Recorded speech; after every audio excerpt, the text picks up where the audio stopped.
Yeah, and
Hello, this is Andrea from St. Joseph.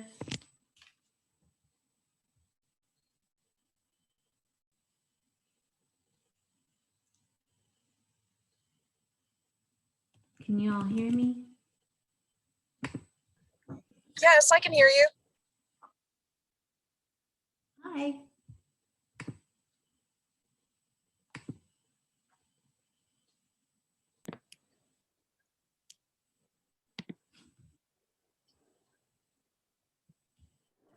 Hey guys, it's Ash in Kansas City. Hi, Ash. How are you? I'm good, and I apologize. I was just getting things together and I completely forgot to join in about 15 minutes till we talked about that. Oh, you're good. I just went ahead and opened it up 15 minutes early because that's usually how I do it, but like, oh well, if somebody's there, they're there. And I'm a little concerned because I did call her office this morning, and I've sent a couple emails over this past week, and I haven't received a response. So I called this morning and left a message. Crystal's office. Crystal. Okay. Well, hopefully she'll be here. She has it on her calendar, right? Yeah, she said she did. She said she put it on her calendar when she first agreed. She said, I got it on my calendar, and it was a very, very quick response the first time I had asked. So we shall see.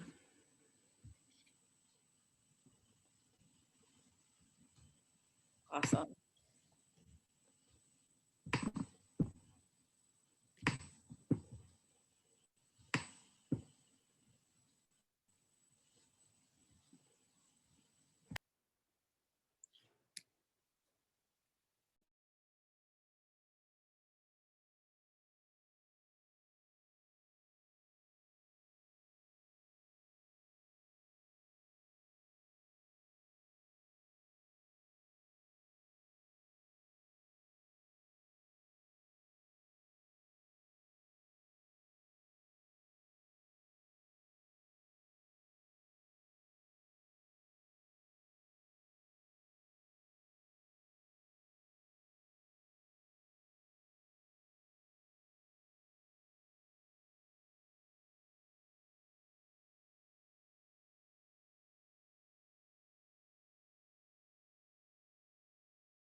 Okay, it's a little after noon. Let's go ahead and get started. Hello, welcome to all my junior league sisters across the state. It's our annual 2021 Advocacy Day. Unfortunately, we could not all be together in person at the Capitol, but I hope your leagues have been able to have some good meetings online with your representatives and advocating for the causes that are important to our organization and to our individual chapters. If you want to, please go ahead and drop your name in the chat, what junior league you are calling in from. We've got a lot of, I see a couple people on here from Springfield and Kansas City. That's wonderful. I'm so excited that we have Crystal Quaid with us today. Hi, Crystal, as our keynote speaker, who's our House Minority Leader, which I'll introduce in just a few minutes. But I just wanted to mention a few housekeeping items. Please remain muted throughout our time with Crystal. At about 12:35, we'll have an opportunity for Q&A. I would suggest that you hold your questions, please, until we get closer to that time, and you can just drop them in the chat. And I'll start first with questions. I'll read them from the chat.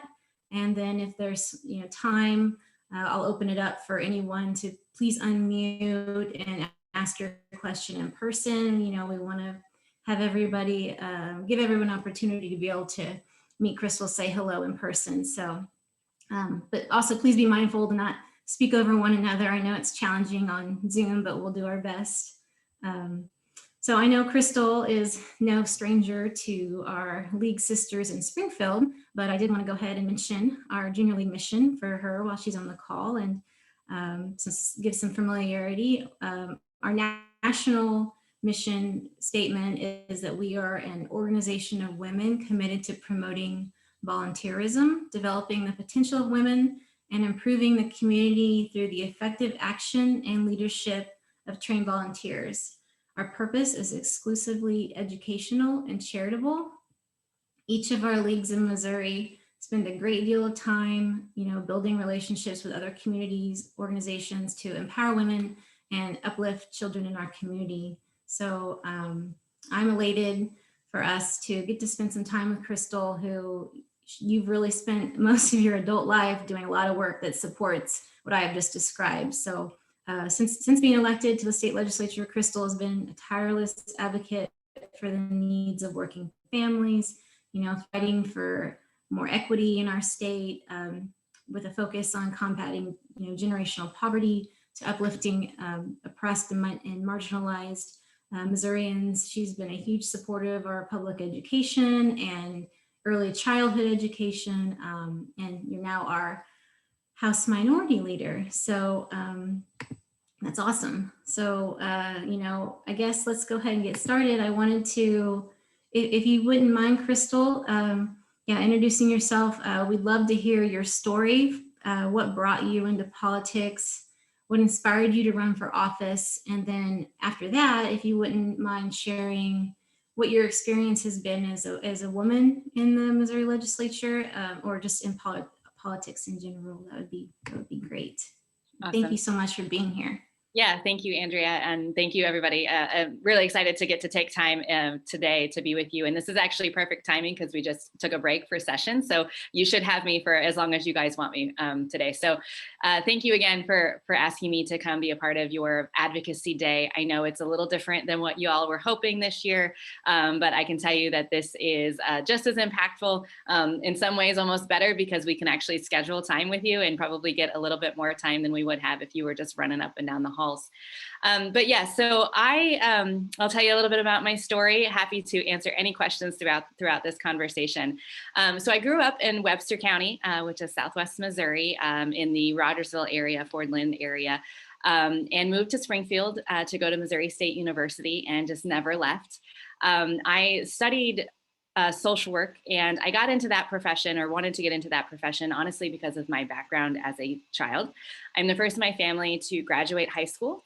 My mom was a single mom most of her life, and she waited tables, still does, and used a lot of state services to kind of get through until later in life when she remarried and we finally got kind of a stable household. And because of that, I was able to graduate high school and go on to college, again, first in my family to do so. Went to Missouri State, wanted to be a social worker so I could help folks like my mom, and realized really quickly that everything I wanted to do as a social worker was dictated by government policy.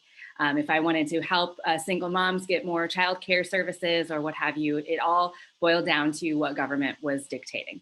So I decided to do my practicum, my internship in Jefferson City as a legislative intern. And that in itself was an experience because no social work student at Missouri State University had actually gone through their legislative internship program. So I had to convince a whole lot of people that social work and government made sense together. And I got to do that at a young age, which was kind of my first foray into advocating for myself and advocating for the things that I believed in so that I was able to actually come to Jefferson City. And then when I got here, I'm sure many of you from Springfield have heard me say this before, but it was literally like the second week in this building that I realized that the people that are elected that we send here really have no idea what the hell they're talking about. And I say that in a lot of sincerity, especially coming as a social work student and the things that I really cared about, kids in poverty, low income people, trying to help folks really get ahead in life.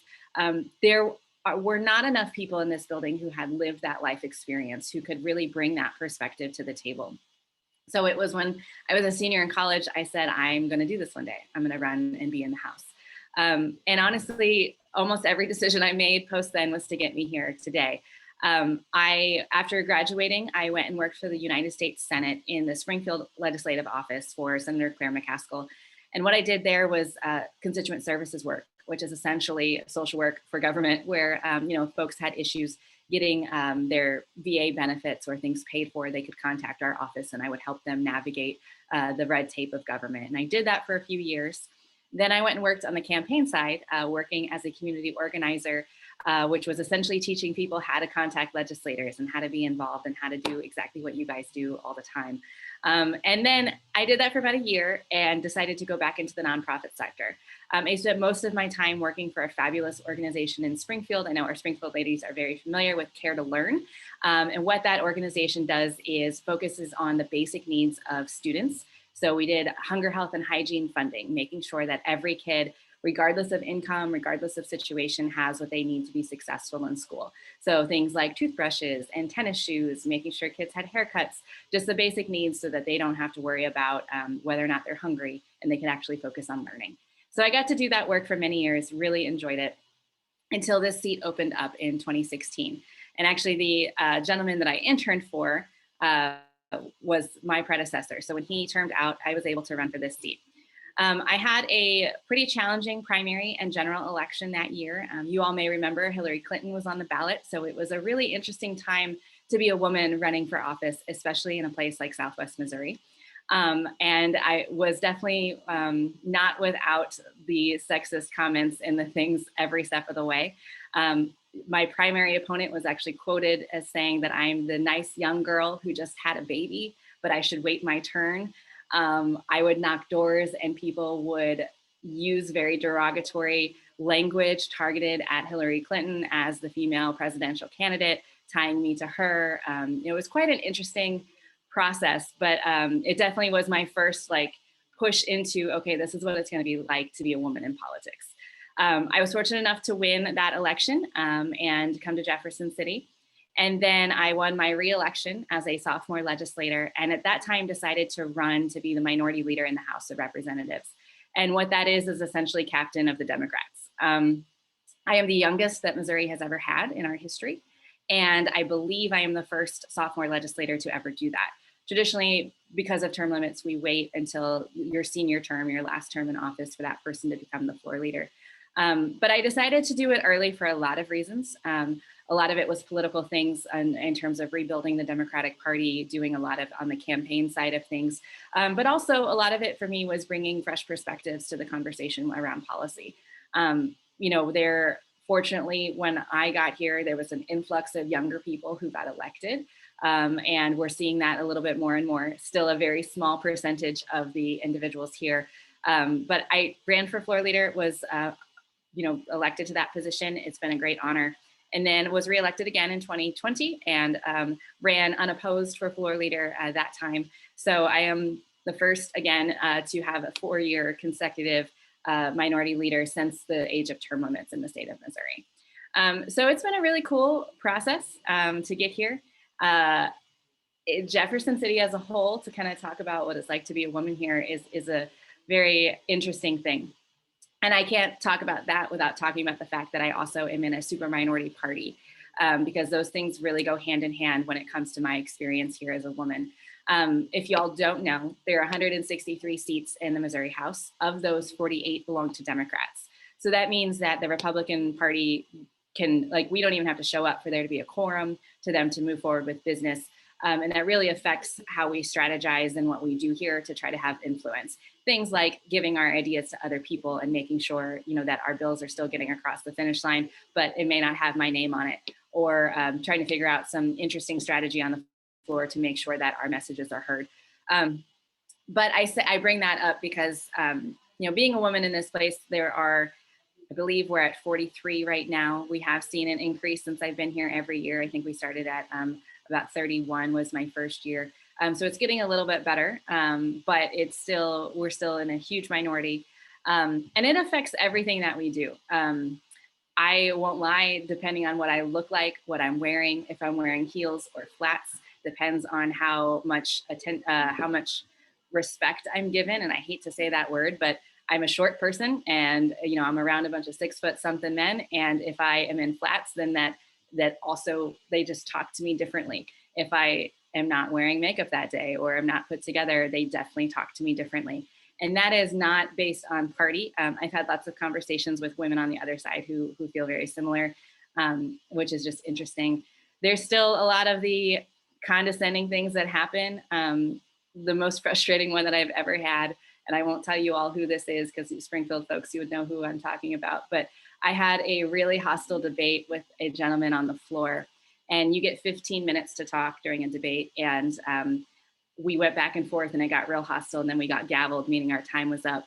And he winked at me when it was over.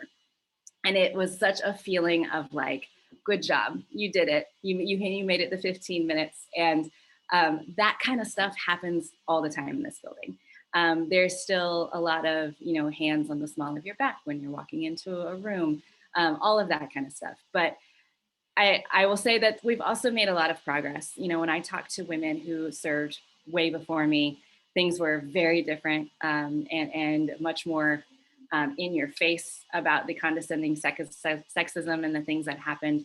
And that has dialed back. And I will also say that there are a lot of folks in this building who want to learn in the right way.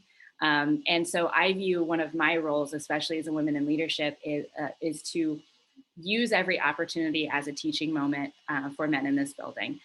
For instance, one colleague said to another, "You should smile. You don't look very happy today." And then I decided to say, "Don't tell her to smile," and had a little interaction. And then he came up to me later and said, "I wasn't trying to be mean. Why was that offensive?" And we had a really great dialogue about why he shouldn't tell this woman to smile on the House floor of the Missouri House of Representatives. But I say that because, there are a lot of folks who want to learn. There are a lot of people in this building who recognize that we still have a really long way to go when it comes to gender discrepancies and racial discrepancies in here. And so, there is a lot of hope, and I am very thankful that folks are wanting to have that dialogue. But yeah, being a woman in this place is weird. And I, have served here since 2017. In that time, we had Governor Greitens, which I'm sure you all remember, and what happened with that whole fiasco. We have had several ethics complaints and violations dealing with representatives on both sides of the aisle that deal with sexual harassment and all sorts of things. And so it is a really interesting place to be when it comes to trying to figure out how to navigate all of that, recognizing that every comment I make or everything that I fight for is representing thousands of people who may not have a voice in the conversation. And so it's very important that we utilize the platform we have as women here, but we also have to be very careful in how we do it and what words we use, and be very intentional with the things that we do here. And that those are all the things that I would say my male colleagues don't have to think through. You know, they don't have to think about what is, if my statement on this sexual harassment claim, what is this going to mean for all of the parties involved, all of the victims? What does it mean for all these people throughout Missouri? You know, and we have a lot of that stuff that happens all the time, and it's a lot of weight, but it's a great honor also to get to have that platform and to utilize it. And one other thing I would add to, you know, being a woman in here, because there are so few of us, both sides of the aisle, we are all very close. We work together on legislation. We do a lot together as a team. And it's really cool to have the partisanship kind of go away, and recognizing that we have our own issues as women that we can do together and support each other and lift each other up, which is something I know that you all through your organization do all the time, which is very cool. Women from all different walks of life and professions being able to come together and work on issues and really, you know, lift each other up through that process. It's really cool.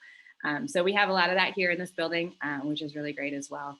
But it's definitely an interesting place to work, I guess is the word that I would use for that. But yeah, that's my background and kind of what it's like, but I'm happy to dive in and answer any questions that you guys have. Yeah, thank you so much, yeah, for sharing that insight and giving us an idea of that weight that's there, that, like you said, a lot of your male colleagues and counterparts don't really have to think about, you know. But it does sound like there is some promising, there's a silver lining there, that there is some partisans, you know, the partisanship that fades away, and that it's not just party, right? It sounds like it's something that a lot of women do experience and have to deal with there in the legislature. So, you know, kudos to you for your strong voice and working through that and doing everything you do with that extra layer, you know. So yeah, well, that's you did mention about how there is a small percentage of young people in the legislature, you know, and also you know, I know that diversity, inclusion, and matters of equity are really important to the Junior League. You know, why do you, in your opinion, you know, why do you think that our legislature is just lacking in age diversity and color diversity, and I would say gender diversity? I mean, I know that's a pretty broad, vague question, but in your experience so far, like, what are some other things that could change, or is it primarily, you know, a cultural issue that, you know, that we need to work through, or? Yeah, so that's a multifaceted question. And one thing I will say, you know, in Missouri, our legislators are considered part-time legislators. You know, so we're in session January through May, and then we go home the rest of the year. But the work is definitely not over. You know, we work year-round in this job. But we're also paid $35,000 a year. And while that is, you know, a decent wage in some places, a lot of us could go make a lot more money doing something else. And $35,000 a year, especially if you're the breadwinner for your family, is not really something that you can sustain on with children. And so I think that is one reason why we see the age discrepancies that we do. A lot of the people who work here, who are elected, are retired people. So they're folks who have had their entire careers already and then come back and do this work as additional income to continue to get the healthcare and benefit access that we get. But I think that the wage honestly has a lot to do with why we don't see a lot of young people. We do have kind of a new influx in the past few years of folks straight out of college. And so we have some like super young people. We have like a small block of them. I would say maybe like 8 or 9. But folks who are in their mid 30s to like 50s, there are not a lot of folks. And I think that that is a big reason. I would say that also, you know, when it comes to diversity, the way that our legislative lines are drawn makes it very difficult for minorities and people of color to run for office. And I don't know how that can change. I hope that over time it will. I'm happy to say that in Columbia, there's going to be a special election in April, and we're going to have the first African-American elected to that legislative seat in Columbia. As of right now, you know, we have St. Louis and Kansas City are all where our people of color are from. Many years ago, we did have some folks from Cape Girardeau, but it's been really specific to the cities. And so Columbia is making some progress here in a couple of weeks. It's going to be really exciting. David Tyson Smith is the gentleman's name, will be the first Black man to come from Columbia to the State House, which is super exciting. But it's 2021 and we're just now, like, we're celebrating having the first Black person come from Columbia, which is just crazy. So I do think that the way the lines are drawn is part of that. Also where the population densities are is part of that. Some of that is not going to change, but I think some of it can, of course. I would say then another piece of it is convincing folks to run for office. When one of the reasons that I wanted to run for minority leader, as I said, was really the campaign side of things.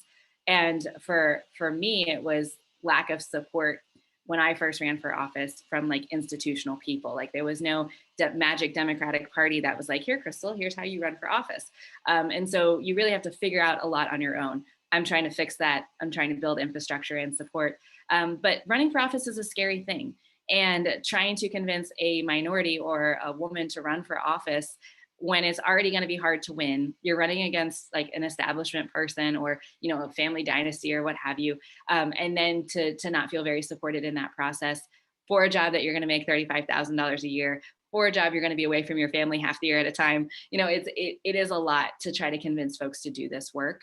And so I would say, one of the things that I think is helpful, honestly, is organizations like yours who show support for candidates and show support for issues that people care about. I know y'all don't endorse candidates, but you definitely endorse issues.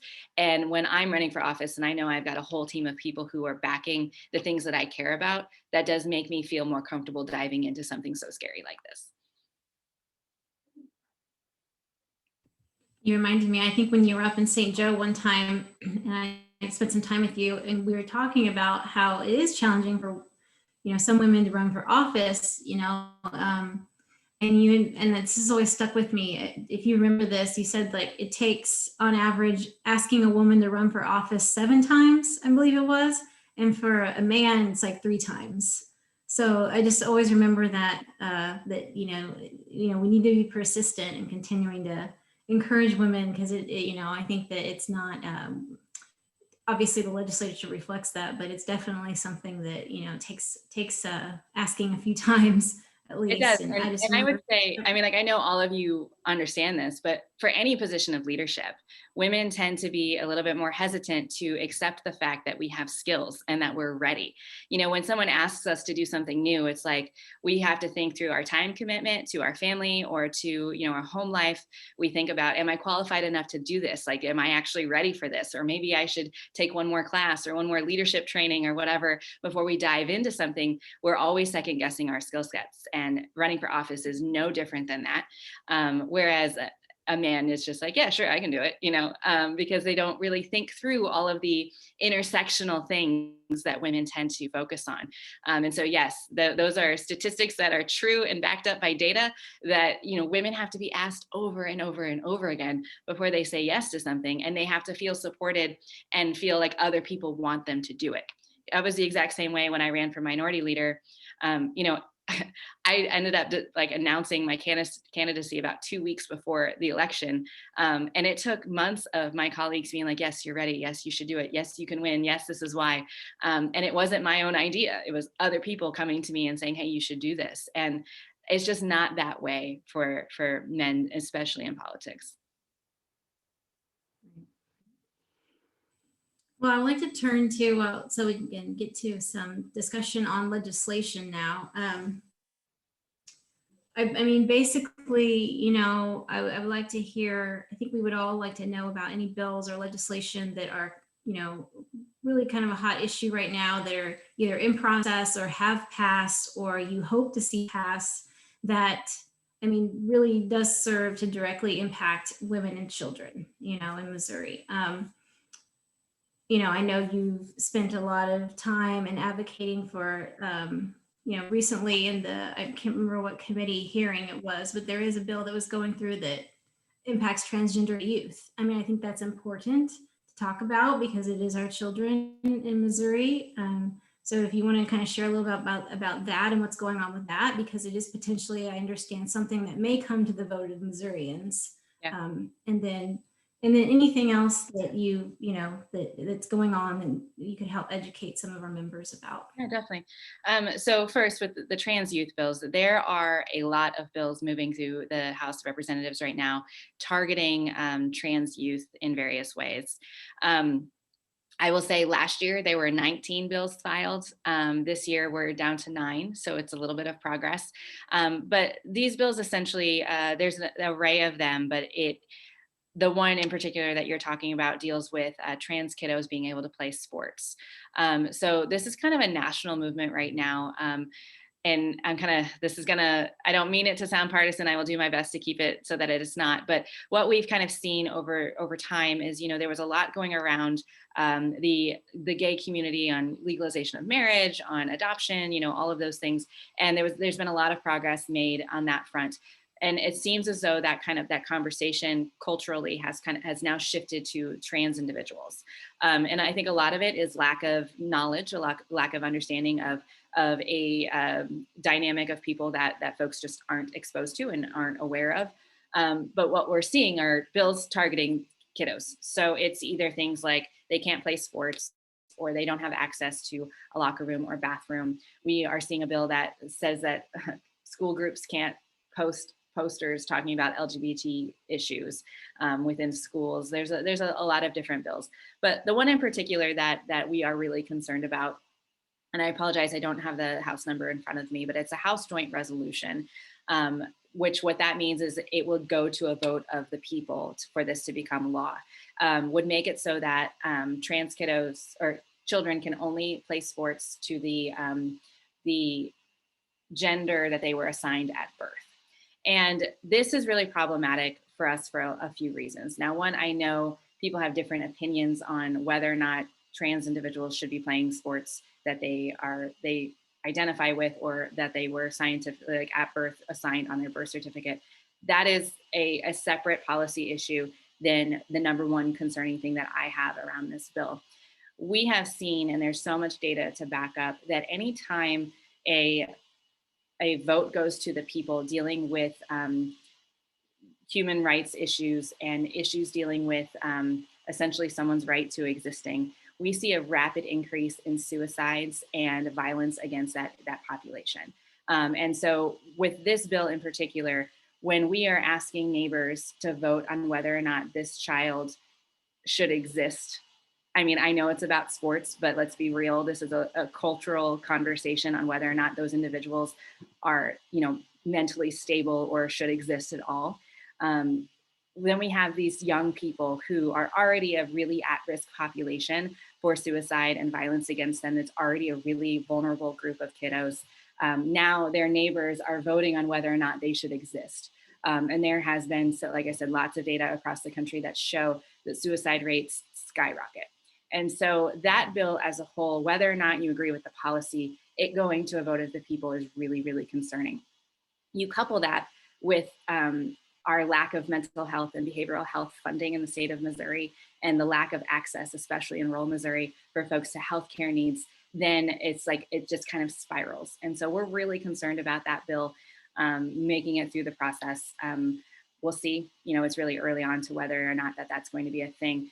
But that kind of parlays into the other most important thing, in my opinion, happening right now in Jefferson City, and that is the refusal of my colleagues to fund Medicaid expansion.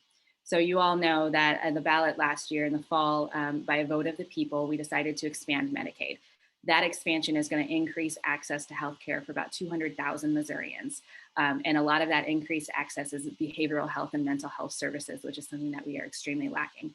And it's not looking like the legislature is going to fund it, which means that it'll end up going to the courts, and it could be a huge thing.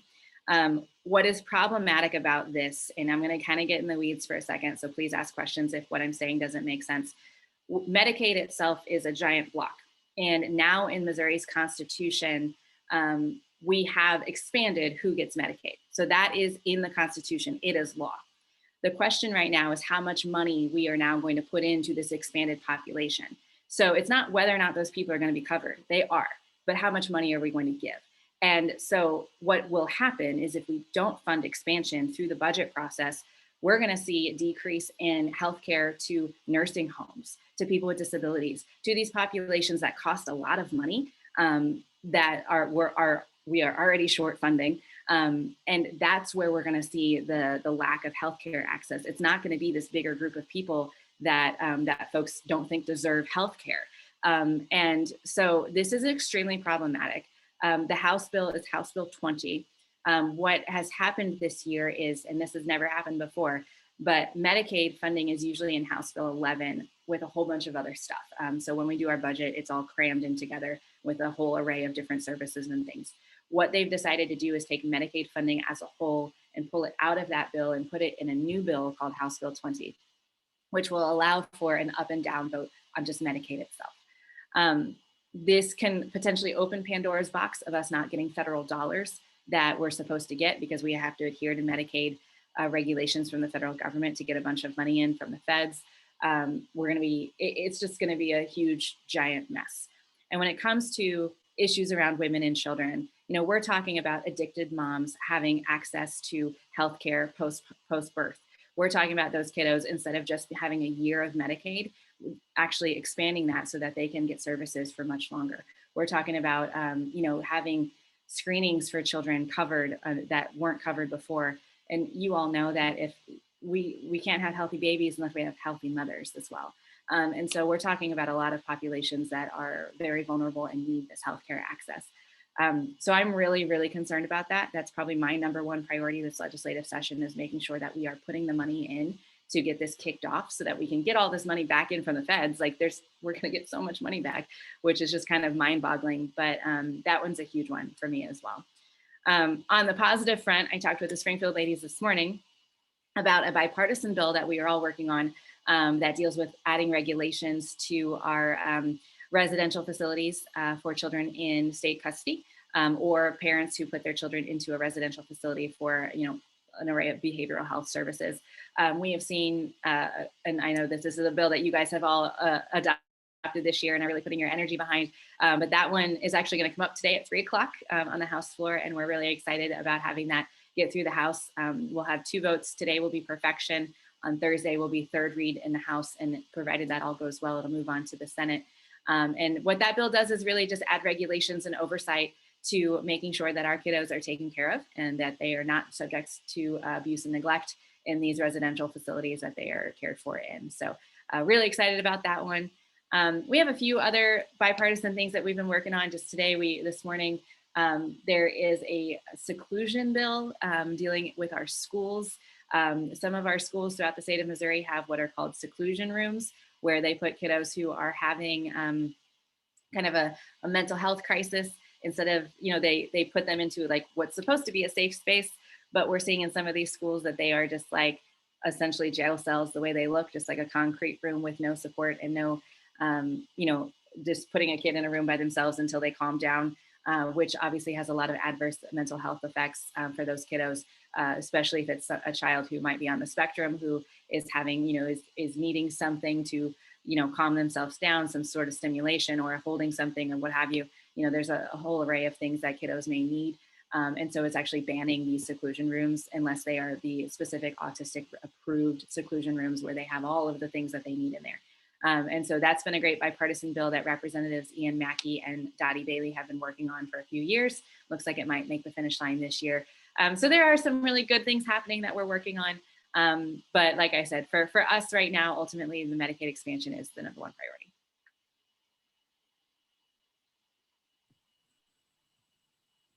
Yeah, that surprises me because I understand that, with the Medicaid expansion, like 90% of, isn't it like something like 90% of the funding is coming from federal. So yeah, it's just, is that correct? And I think it's like That is correct. 10% is. Yeah, so right now with Medicaid, without expansion prior to it passage, it's a 60-40 match where like the state pays 40% and the feds pay 60%. That's now going to bump up to 90%. But then we'll add to that President Biden just very recently added an additional 10% or maybe 15% for states who hadn't expanded yet for like the first year. So it's, again, even more money. And then, there's a trickle conversation around this. If folks are getting pre-healthcare, if they're able to go to a doctor regularly, if they're able to go in for something mild before it turns into something huge, we're going to be saving a whole lot of money also in the long run. And there's if anyone is curious and wants to see those numbers, I'm happy to share that with anyone. Just email me. But we have all sorts of charts and things that show how much money is going to come back in and where the cost savings are going to be. So it is shocking and frustrating, honestly, especially since the citizens just said that they wanted it. Well, I believe we are already paying federal tax dollars for Medicaid expansion in all the other states that have expanded it. So it's really a matter of our own Missouri tax dollars coming home and putting it, and that's kind of what they're tying up, is actually diverting what we're already giving to other states to Missourians. So that's also something that, boggles my mind. But yeah, I do want to ask one more thing before we opened up to some other questions that people might have. I haven't had any questions in the chat yet. So, I think our group is a good enough size that, we can, y'all can just go ahead and unmute and ask your question in person. But I was curious about I know that Kansas City has this in their policy statement, but the Equal Rights Amendment, the ERA, was it introduced this session? Because I know it's been introduced almost every session, but I didn't see anything about it. I didn't know if it was introduced this year or. It has been, yes, it has been introduced. I believe Senator Jill Shoup has it on the Senate side, and then Ingrid Burnett, I believe, has it on the House side. It has been introduced. I don't expect it to move. It's not a bill that our colleagues really seem interested in, which is unfortunate because we are so very close in terms of the national getting it done. But yeah, it has been introduced, but I don't even believe that it's gotten a hearing this year. Because Missouri is the last state to ratify it, right? Or aren't we the last state? Not the last state, but you have to hit a certain number of states who have ratified it for it to move forward. And so we are one state away from actually getting it done. And there's only like 7 of us who haven't. I don't know the numbers offhand, but yeah, so we're one state away from ratification, and Missouri is definitely one of the last. Okay. Let's see. Does anybody have a question that they would like to ask Crystal? Please feel free, unmute, say hello. Don't be shy. I have a question. So I know a few years ago, Clean Missouri passed, and then they proposed Cleaner Missouri, which was in fact not cleaner. And the wording was very confusing, and it basically reversed several things that was in Clean Missouri. So I'm just wondering what happens with that now. Is it just like where does it go once it's voted on? Are you guys going to try to amend it again, or just what's the process? So that was a constitutional amendment. So it is now part of the Constitution. The Cleaner Missouri version is now constitutional law in the state of Missouri. To undo that, we would have to send it back to a vote of the people and go through that process all over again.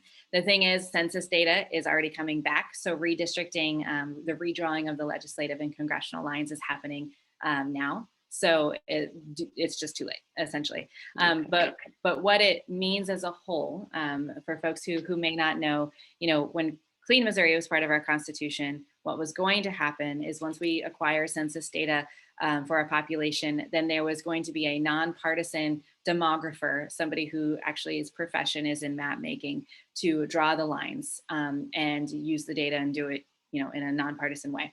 Then those maps would go to get approved by the Senate and go through the commission process, just like what we have always known.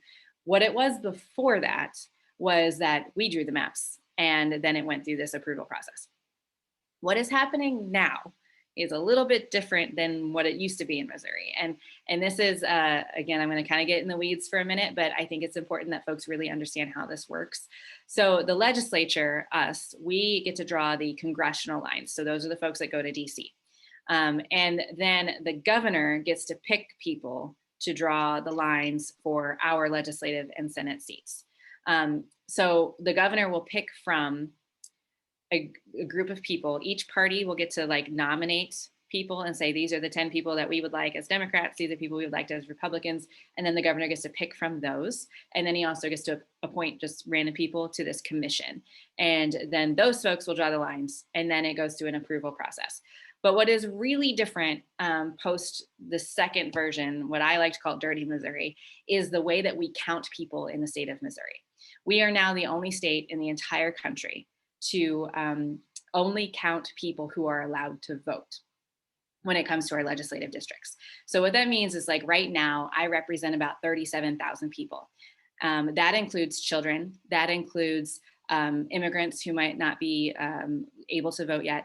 That includes prisoners. I have a jail in my district. And so we have a lot of folks who can't vote because of the way that, that includes felons who cannot vote. But I have 37,000 residents who live in my district.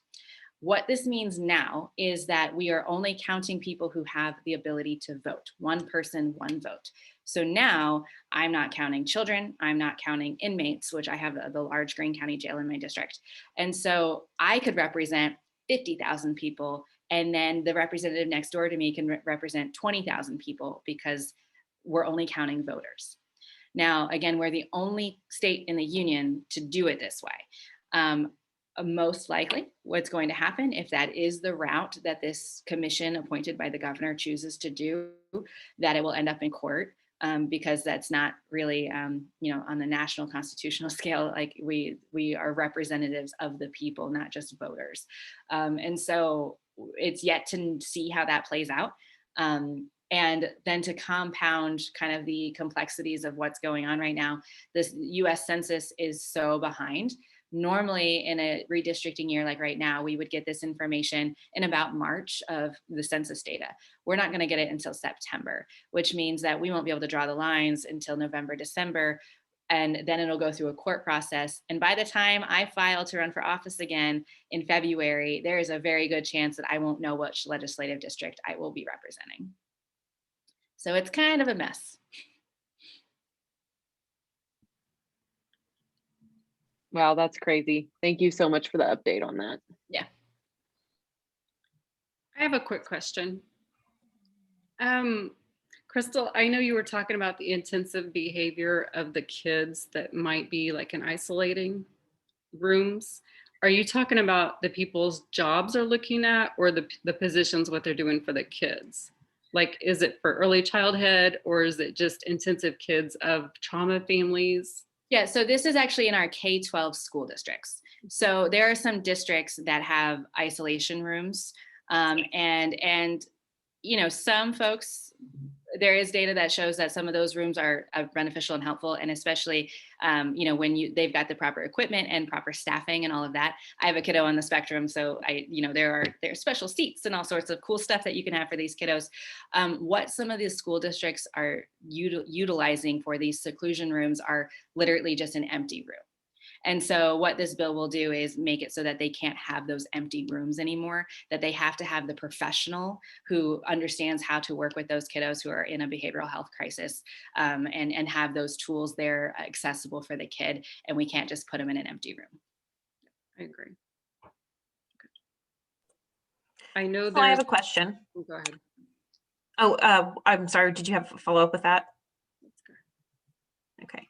I was going to say, what can we as Missouri citizens do to be better engaged with legislators? Yeah, that's a great question. So we don't make it easy to follow what's happening here. If anyone has been on the House website, it is like from 1980 and it is not great. But the best thing that you can do is, once you have found the issue that you all want to advocate for, the bill that you're advocating for, follow it through the process. And if you can't navigate it on the website, feel free and call your state representative and say, like, I want updates every time something happens to House Bill 57. And my assistant literally has Post-its on her computer screen of people to call. And every day she'll check the bills and see where they are in the process and call people and be like, hey, it just got assigned to committee. So you can utilize us in that way, so that you can stay up to date on what's happening. And then it is telling us what you want. If there is a bill moving through the process, come here and testify about the bill. Come tell us why you like it. Send us a letter, send us a phone call or an email about why you want whatever legislation to happen or not to happen.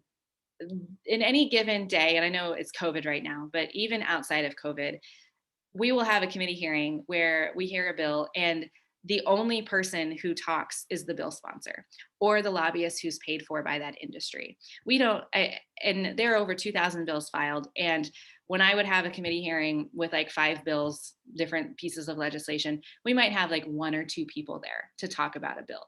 Otherwise, it is just my colleague saying, hey, my idea is awesome. And then a paid lobbyist who's like, yeah, this is really good. And then, especially if it's something outside of my wheelhouse, I'm like, okay, I believe you. That sounds great. Let's move forward. And if we don't have actual people talking to us about why a bill is important or why it's not important, it is really hard for good legislation to actually happen. Without discussion, without dialogue, it is a little difficult because it just moves through the process without any real debate. And so the one thing that I think the most influential thing that anyone could possibly do is testify on legislation, and just come and say why something is good or bad or what will impact it may have on you. When you're testifying in committee, that is when the real work around a piece of legislation happens. If we want to amend something or fix it, or there's like 2 or 3 words that are wrong, or the idea is just catastrophic, committee is where that happens because you're talking to maybe 10 or 12 people instead of 163 on the House floor. And so that is the most influential place when it comes to policy, is in that committee room. So I encourage folks to come and try it or to talk to us about it when it's in that step of the process. I talk about it when it comes to the House floor. For a full debate, we call it political theater. And I say that and it makes my heart hurt. But honestly, by the time it gets to the floor for debate, we almost always know exactly how the debate's going to go. We almost always know whether a bill is going to pass or fail, and is almost always going to pass. Otherwise, they wouldn't bring it up for debate. We know who's going to vote by the time it gets there. In the 5 years I've been here, I've seen maybe 3 bills get killed on the House floor during debate. But otherwise, like, we know exactly what's going to happen. So if you want to influence policy, you do it in the committee room. Outside of that, and I talked to the Springfield ladies about this morning, talk to us and tell us what you want. We are home the end of May, all the way through December, outside of a few things here or there where we have to go to. And so invite us to coffee. Come and talk to us, have us tour what, like if you are funding a really great nonprofit or organization in your community, have us come and take a tour of it. Tell us why you need money. Tell us why you need XYZ, because we're available. We're at home. As I said, we're part-time legislators. And so I am in Springfield all the time. And if you call me and ask me to sit down for coffee, you're going to get an hour of my time versus 10 minutes in here or 5 minutes on a phone call. And so I really encourage folks to take advantage of that as well. Can I ask one follow-up question? I know we're kind of at time. One of the things that's really tricky in being a state with a super duper majority, right? It's not just a super majority, it's pretty tough, is when you're in a small group and you don't have a ton of political capital, is knowing how to spend it, right? And so there might be a really risky, really controversial bill that is really important and you would like to testify in committee, but there's a risk that if I testify on this one, you're not going to hear me on another one. How do you suggest people navigate that? Yeah, that's a great question. And it's totally true. I would say it's more true for lobbyists than everyday citizens. So when we have certain lobbyists that are here, let's talk about Promo, which is the statewide LGBT organization in Missouri. When their lobbyist comes, we know who they are. We know exactly what they're doing and what they're here for. But they've actually gotten creative and have now hired a lobbyist who represents a whole lot of different organizations. And so now that person is not just seen as the LGBT rights advocate, because she actually works on all sorts of things, which is kind of smart. But I would say, if you're worried about utilizing your capital there, then that is when I would take the route of going in a more private conversation or having a one-on-one meeting with a representative in their office instead of in the committee room in front of people. When folks are called to the carpet in the committee public hearing, they can get defensive. It can be a little bit more hostile than a one-on-one conversation. And I will talk about Promo for a second, because that is a great topic. The trans bills, we've got all this stuff happening. I can tell you in committee, when those parents and kiddos testify, it's emotional. Nobody is really hostile to them too much. but it goes very, very quickly. But the reason we went from 19 anti-LGBT bills to 9 is because last session, each one of those kids and their families went and met with legislators in their offices and spent time with them and said, this is why this is damaging to me, and told their story and cried with them and had really personal dialogue. Now those kiddos still came back and testified in public, but they were able to have that more personal, deep conversation outside of where the cameras are. And so if you are wanting to engage in a topic like that, that is really controversial, I would encourage you to have those one-on-one conversations. That doesn't mean that you can't testify in the committee room, but I think it takes less capital away if you know that person, right? If you have like, you're a human. It's not that we just disagree on policy, like you are, and I respect you as a human, and that really does go a long way. And the same thing for us, you know, as colleagues, I try to build those relationships with people I disagree with, so that when we do have those hostile dialogues, they understand that I'm still a mom, I'm still a social worker, like I'm still just like this human, and I'm not your enemy. Thank you. That's really helpful. I appreciate your answer. Yeah. Well, Crystal, we did plan on stopping at 12:45, but if you have a few more minutes. Yeah, I can take a few more questions. Yeah. Okay, because there's been a lot of great questions so far. So yeah, we can keep going a few more minutes if anybody else has a question they'd like to ask.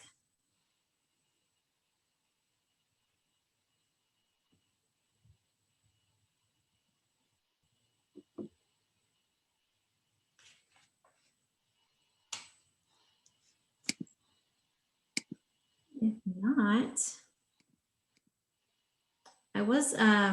so I was curious, I guess, did they move? Because I know the budget is always like one of the main important things that needs to be done every session.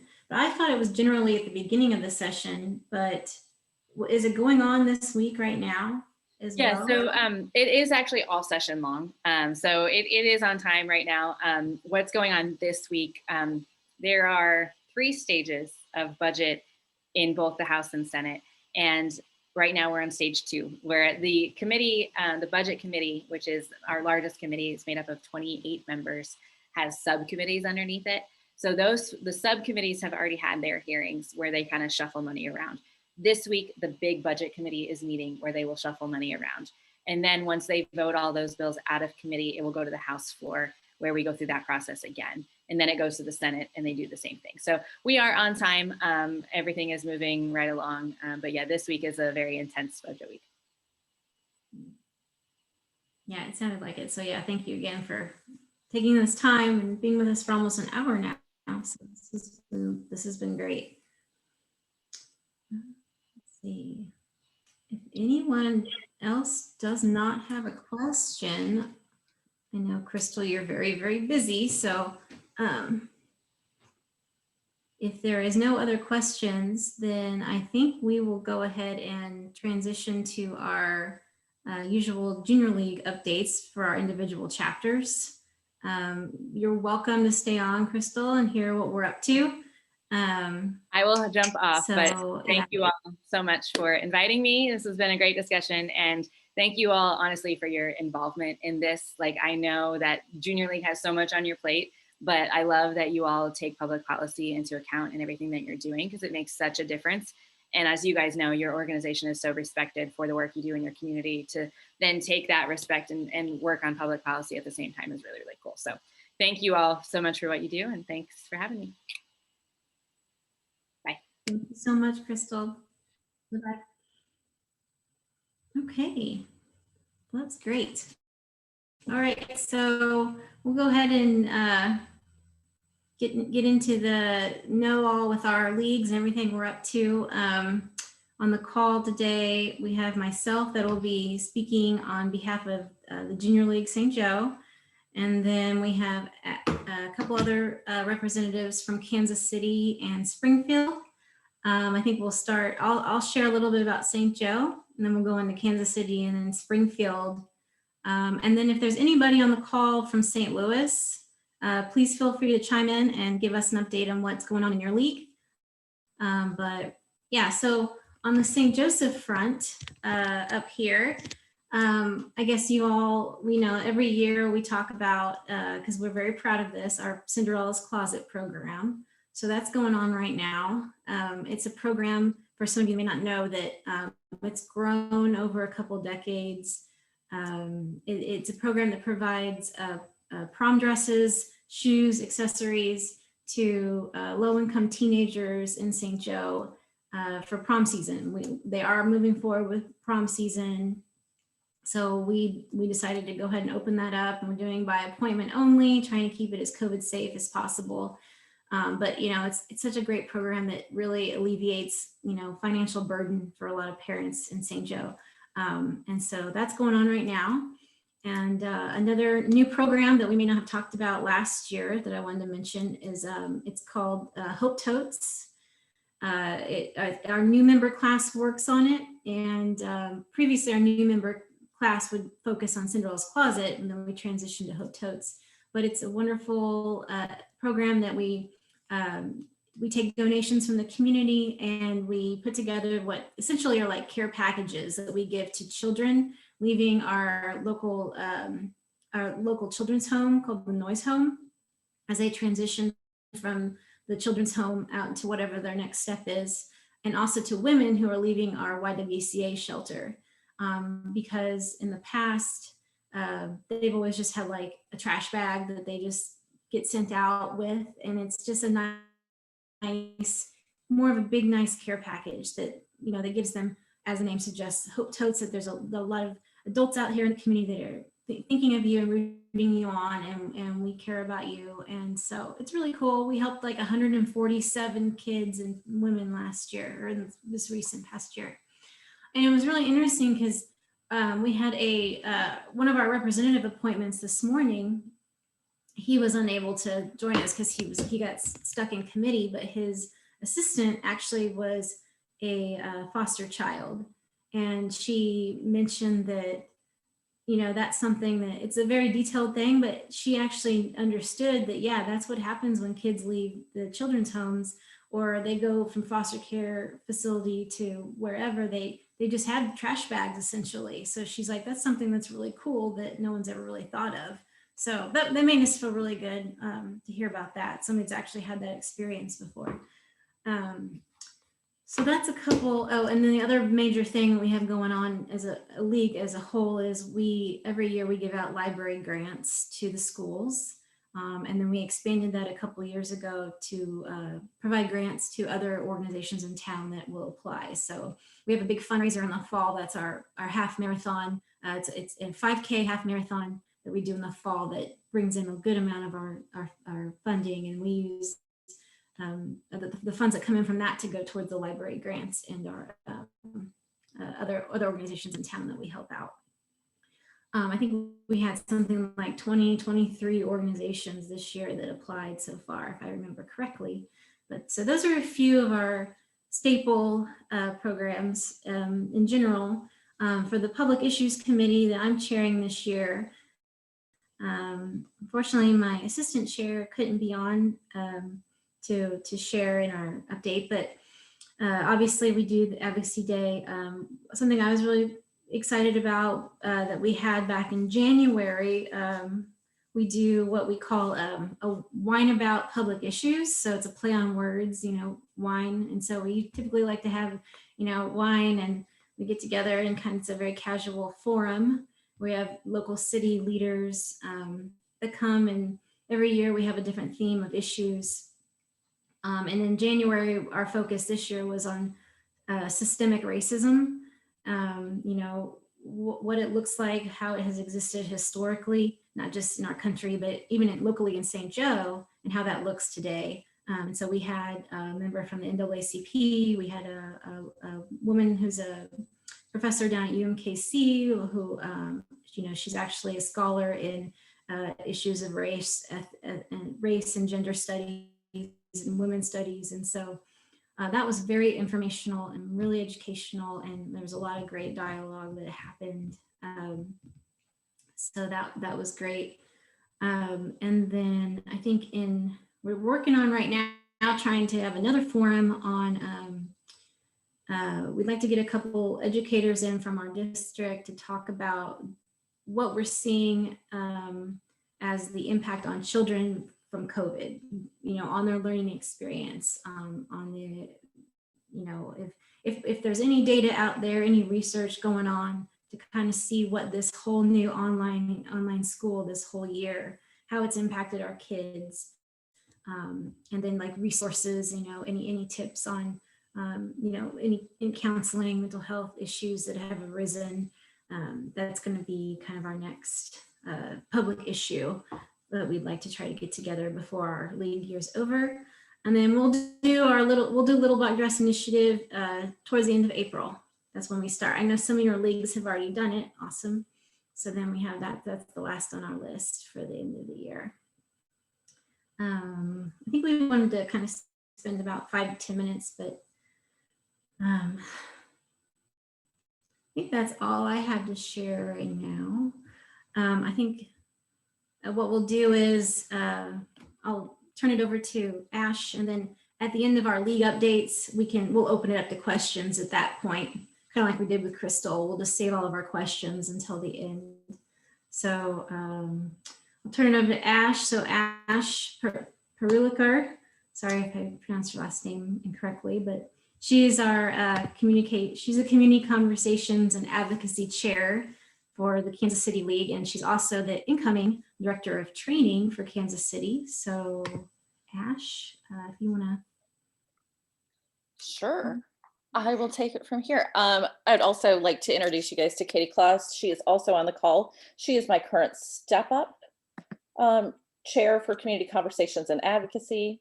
And I'm excited to have her assume my current position next year. And unfortunately for her, she's also stuck with me again for next year, because in our case, where most of you guys have your advocacy position sitting on your community council, ours sits under our training council. So sorry, Katie, you're stuck with me. So we have a few things going on here in Kansas City.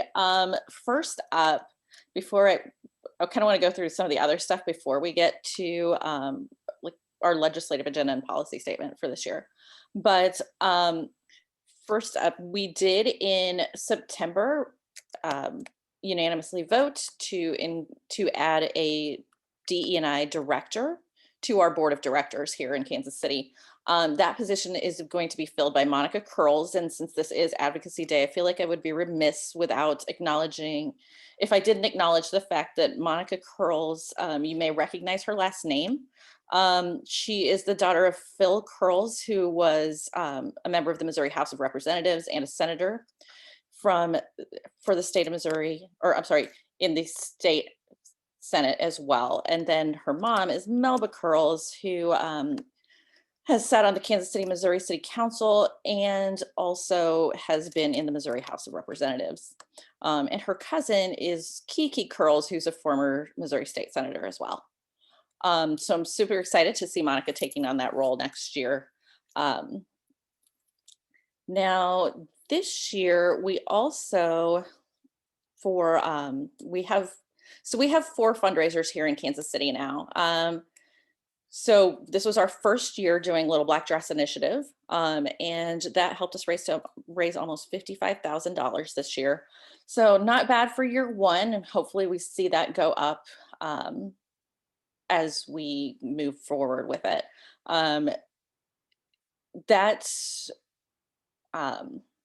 We did that back in January. And so, yeah, it was the last week of January where we did that. We still apparently still have checks coming in. Apparently they received some large checks last week towards that too.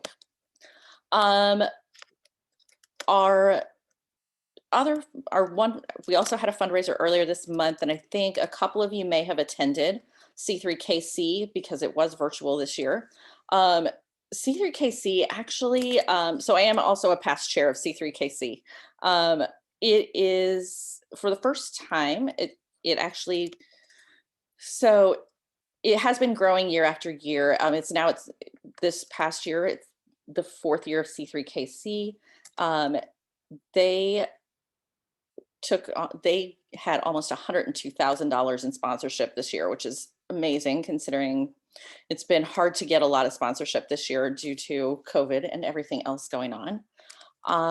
And they, though their numbers are not final at this point, they're showing net profit of about $55,000. We're also currently in the middle of another fundraiser called Sip and Support. At this point, obviously, it's a virtual event too.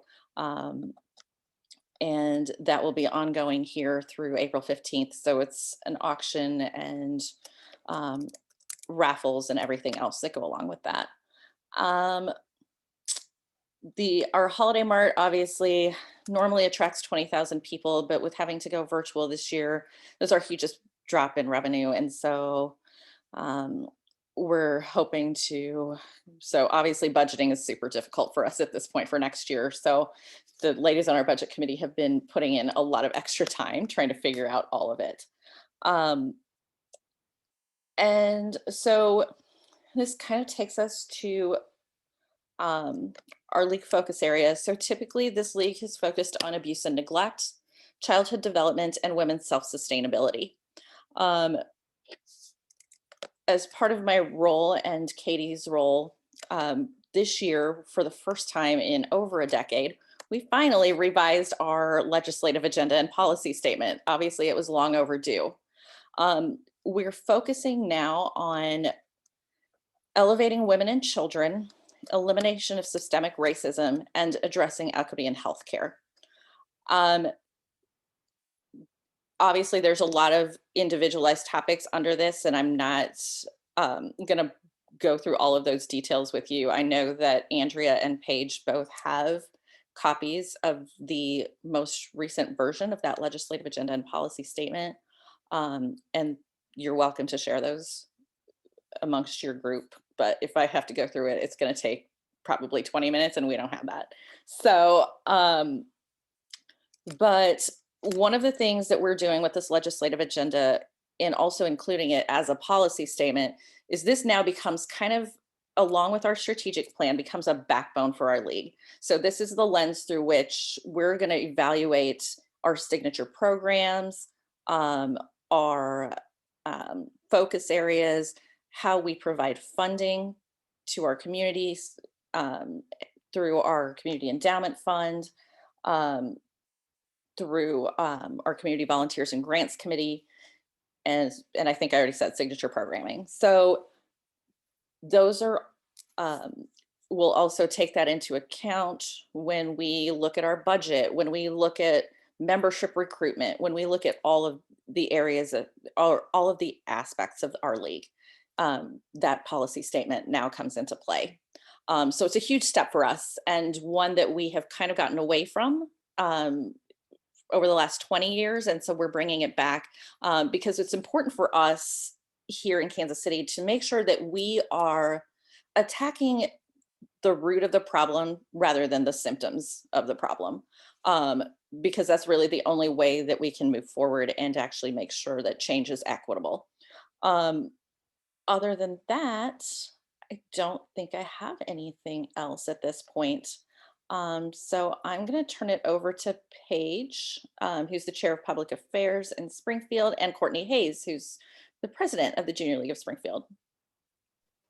Thank you so much, Ash. It was really great to learn about what you guys have going on in Kansas City as well as St. Joe. I really enjoyed hearing about that, and I've really enjoyed collaborating with the two of you several times in preparation for Lobby Day. I feel like I've learned a lot from both of you, and I hope vice versa as well. As Ash just stated, my name is Paige Beeman. I'm the chair of public affairs here in Springfield. I'm going to kind of talk about what we're doing in our committee, and then I'm going to pass it off to Courtney so she can talk about what we're doing league-wide. I also wanted to introduce my assistant chair, Marissa Vasquez. She is also on the call. Thanks for being on here, Marissa. So despite the fact that it was a crazy year with COVID, I felt like we stayed really busy.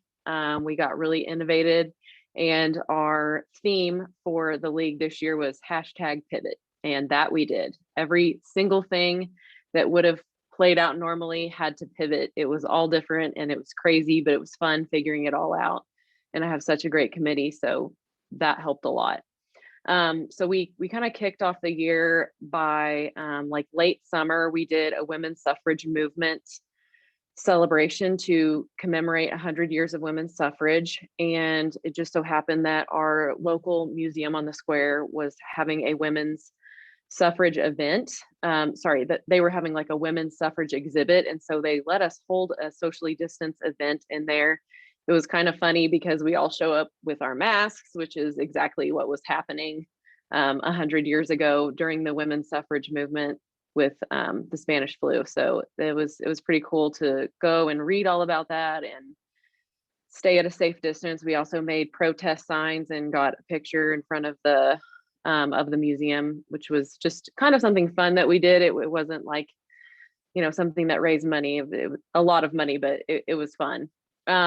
One thing that we do biennially that I think is really different than most other communities is we help organize a community focus report, which is a report that identifies the needs and challenges within the Springfield community.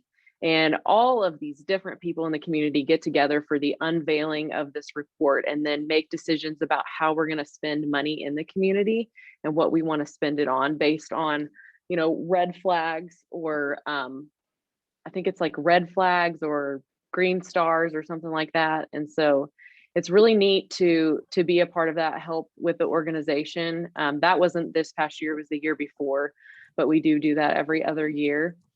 And then this year we hosted, and we do this also biennially, a Meet the Candidates event where we invite all of our officials up for election to a forum to answer questions and tell us about themselves. We were also able to go to one of our amazing nonprofits in Springfield and host this event socially distanced. I think we had around 16 reps that attended, and we have like a Q&A with them. One of our past presidents, Krista Hogan, moderated it and did just such a great job. So we got a lot of engagement within the league. And a lot of engagement from legislators, which I feel like builds passion and helps people go out and vote. And so it was very well attended by members. We try to do that every other year as well.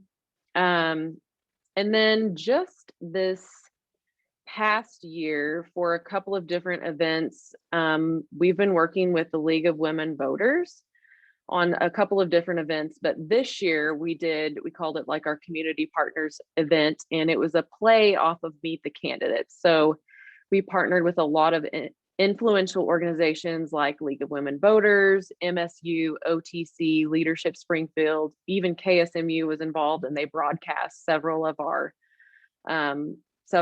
partnership events on through KSMU. But what this was, we actually got to host a like Meet the Candidates event for District 135, which was a very highly contested race. Bridget Lovell, who is with KY3, helped me with the technology part of this. And so we Facebook Lived it, and then she shared it to KY3. And to date, I think over 4,500 people have viewed the video. It was amazing to be a part of that. The questions were so good. All of the candidates were so good.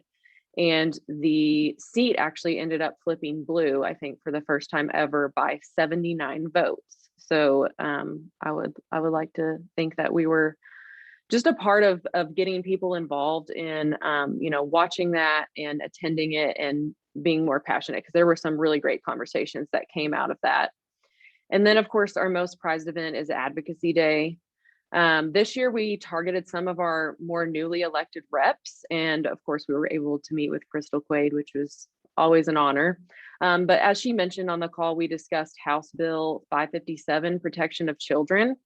And this is really to create more regulations in regard to child residential care facilities, like disclosing their existence, background checks, and swift investigations into allegations of abuse, to name a few things that the bill does. It is receiving national attention right now and was actually recently featured on Dateline. So probably a lot of you do have knowledge of this. It was in regard to the horrific events that played out at the Circle of Hope Girls Ranch. And we had some really great discussions with legislators sounds like they're going to be voting on it later today, which is very exciting. And we were able to get some great feedback from them about, you know, how to work with them in the future and how best we can become a partner to them, which is another question that Kay had asked Crystal. And we just got some really great feedback from that. And I'm excited. I hope that the bill passes. It sounds like it has a lot of bipartisan support. So those are kind of the main things that we have going on in public affairs. And now I'll pass it off to our president, Courtney Hayes.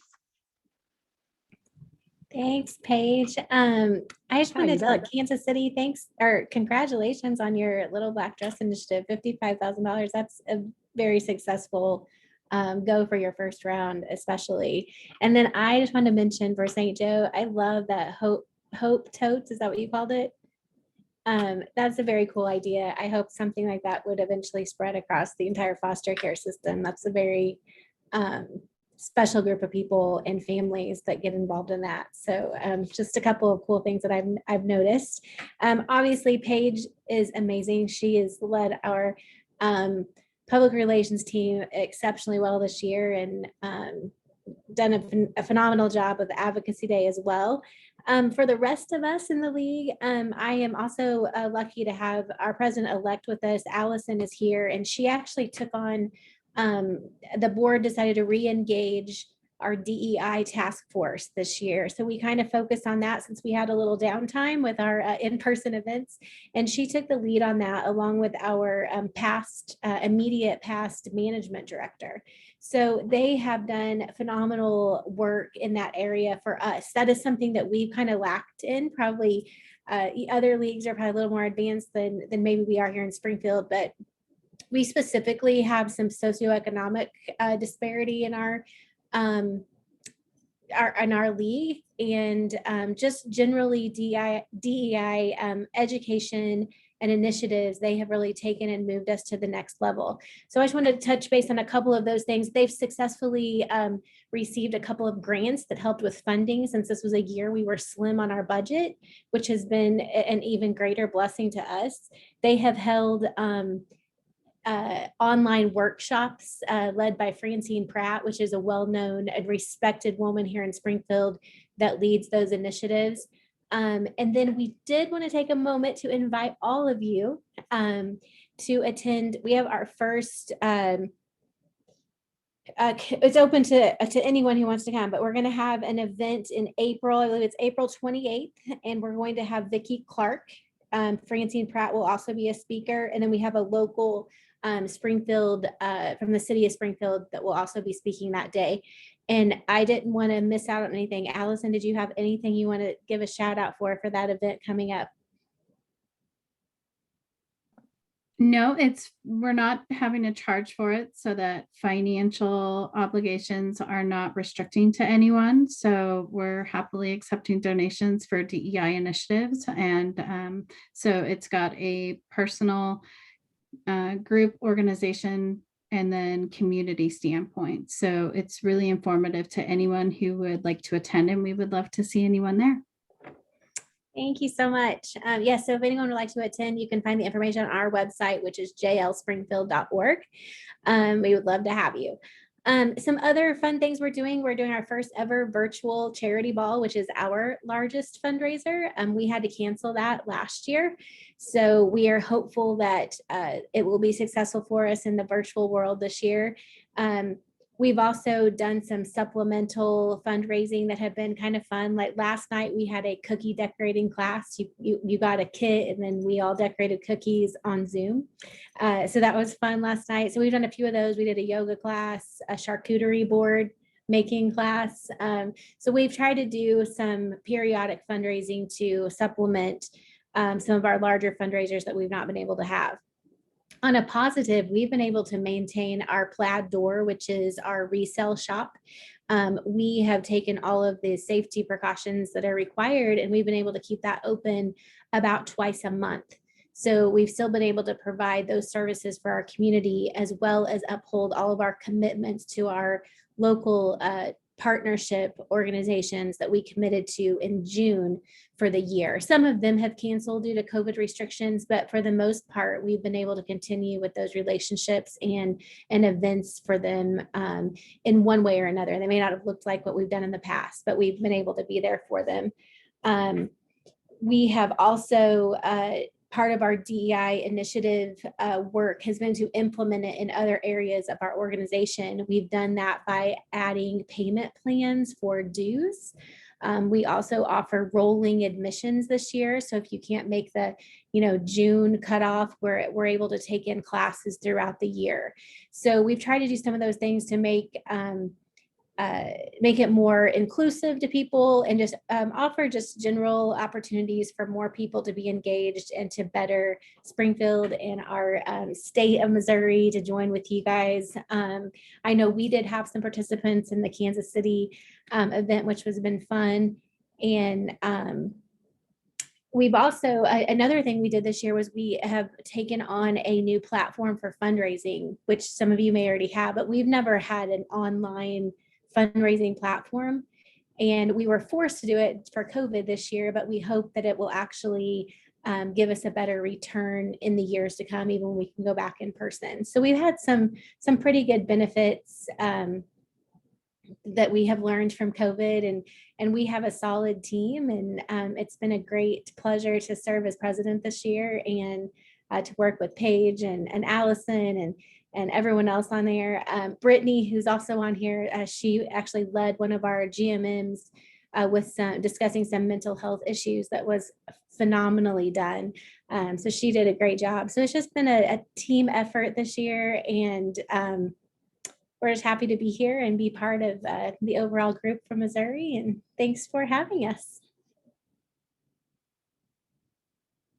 Yeah, thank you so much for having us. Thank you. Yeah, thank you, Springfield. Thank you, Kansas City. Yeah, this has just been really great. And I was thinking as we were going along here, I was like to echo what Paige said, I just feel like I learned so much, and we get such great ideas and things that we could do in our leagues from each other. And I was almost thinking, like, why don't we have now that we're in the age of Zoom now, why don't we have an all-state quarterly junior league meeting with, more regularly and not just on Advocacy Day, just to collaborate and get closer to one another and support each other more. Because I feel like we never know what's going on with each other until we go to Advocacy Day. So, but yeah, it's so exciting. And I love the focus on the DEI conference and the enhanced focus on, issues of equity and diversity inclusion that we're all, looking at, and how we had the systemic racism forum, that's just wonderful. I feel like in general, it's really been at the forefront of our league concerns, this past year. So yeah, awesome. I would like, does anyone else, anyone want to ask any questions about to any of our leagues? Anything you're curious about?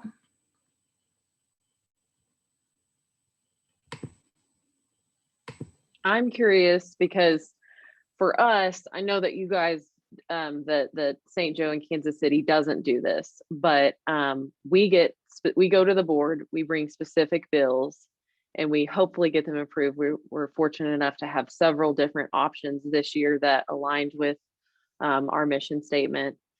Our position statement is what we go off of. And like Kansas City, ours was recently redone for the first time in a very long time, a few years ago, when Kay Concannon, who's also on the call, was our chair, and she cracked the whip and she got it done. And so I was just kind of wondering, what does your lobby day look like? What happens when you meet with your reps? What does your day look like today? So for Kansas City, our bylaws actually expressly forbid us from actually advocating for a specific bill.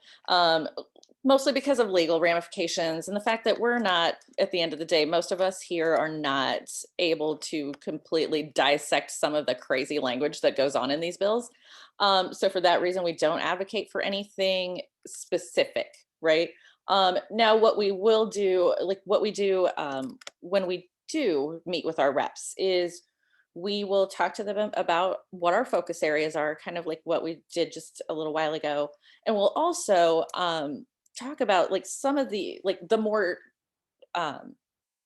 like drilled down version of those issues. Cause I know Andrea and Paige have seen our legislative agenda and policy statement, but what we did is like under each issue, there's maybe 7 or 8 different things. And so we'll talk about those things. And so, you know, if you have any bills that address this, this, and this, we would support that. We would support, you know, anything that helps make things better for women and children or to improve racial equity and healthcare, especially and mental health care. Obviously, with COVID, mental health care, while it's always been an issue, has become an even more important issue right now. So yeah, that's pretty much what we do here. So unfortunately, our bylaws do forbid us from advocating for anything specific. And I will say, the only reason we are able to advocate for specific bills is because we find we have to align with our community partners. And if it's a bill that they put out or that they have people on staff to research the ins and outs of it, that's the only time we are able to get approval and actually feel comfortable enough to do that. So yeah, you do point out a really important thing, which is they hide things in bills. They're written by legal experts, and you know, we don't always know what's in them. So you can actually do more harm than good. So that's such a great point. And you know, part of our problem too here is because this position sits on our training council rather than our community council, we don't have that luxury. So, I mean, outside of changing it to sit on community council, I don't foresee that changing. And then of course a bylaws change would need to happen in order for that to happen too. Not saying it's out of the realm of possibility down the road, but for now, we're kind of limited by the fact that we sit on training council.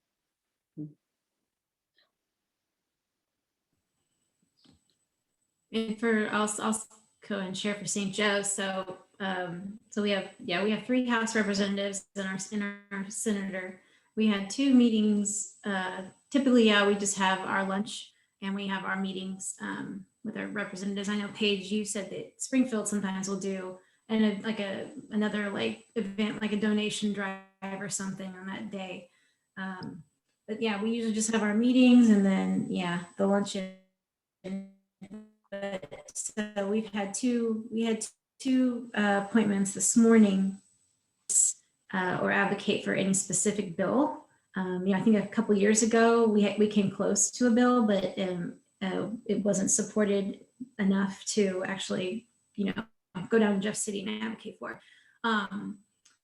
And so generally, we like to just share, with our representatives, what is so important to us in our community, what issues we're seeing. Today we had a wonderful conversation about with I guess both of our representatives, but one of our representatives in particular about early childhood education and the need for more attention and more funding to go towards that and how important it is. And she was really helpful in informing us on what's going on. So I don't know if you all heard about this with your representatives, but they're actually looking at, because the governor, the speaker of the House have had that very high priority for them. They've talked a lot about how early childhood education should be at the top of the legislative goals this session. So they're actually thinking about creating an office of childhood in DESE, where there would be county boards created and that could leverage sales tax dollars to go toward expansion of early childhood centers, learning centers, or whatever you know, that particular city or municipality identifies as what they need from the funds that would be coming in. So it sounds like there's a lot of promise there. So you know, we have a lot of teachers and educators in our league, and obviously parents. So education was something we really focused on today so far. And then we also talked about healthcare a little bit, and Crystal touched on Medicaid expansion. Something else that was interesting that came up was there currently in our Missouri tax structure, there is no credits for people who are adopters, you know, people who have adopted. Like you don't, there's a tax credit you get for, you know, buying a new car, but there's never been a tax credit for adopting. And I didn't realize that. I didn't even know. Yeah, so that was surprising to me. So there's a few bills that are out there that are making it easier for people to adopt, and lowering the cost of adoption and all the barriers that are in place to kind of, you know, help, you know, expand opportunities and get these kiddos into homes, and, you know, more quicker, more easier. And yeah, that was something else that was really important that we were talking about. So usually, yeah, every advocacy day, it's just, you know, it's always just a learning opportunity for us, and just to get to know our representatives, and to learn about certain bills that absolutely sound like they would, you know, align with our mission, and we need to get behind, or, you know, spread that information to our league, and maybe look at a plan and maybe how we could offer support for those bills then, you know, for the rest of the session. So that's generally, but what I really love about what both, you know, Springfield and Kansas City, you all are doing, that I would like to take back to our league, is just in general having a good policy agenda, or a, you know, legislative agenda. And even if it's not a specific bill, but something that we can use as a foundation moving forward for the next, you know, advocacy days in the future. So that, I think that's pretty awesome. You guys have that, so kudos to you. Now, I also, oh, sorry. I just wanted to mention one more time, if there's anybody from St. Louis on the call, you know, please chime in. I don't want us to leave you out here, but.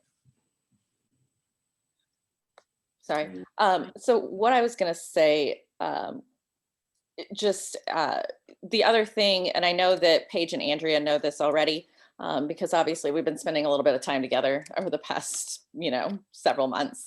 But Kansas City, Missouri also advocates on both sides of the state line. So not only do we have Missouri Advocacy Day, but we also then have to turn around and deal with Kansas Advocacy Day. That is coming up for us on April 1st. We're going to be hearing from U.S. House Representative Sharice Davids on that day. I know Andrea had mentioned that she would like to attend just so she can hear. Obviously, it's going to be on Zoom again. The Kansas State House is actually, unlike the Missouri State House, the Kansas State House is actually closed to outsiders right now. But yeah, so that's another reason why we kind of don't advocate for a specific bill, because again, we have to look through both Missouri and Kansas and everything that's going on in both states, because we do straddle the state line. While we are the Junior League of Kansas City, Missouri, we represent 1,500 members in the metro area, and we're split about 50-50 in terms of where we live. Our community partners are on both sides of the state line as well. So that's why it's a little bit more difficult for us to advocate for super specific things.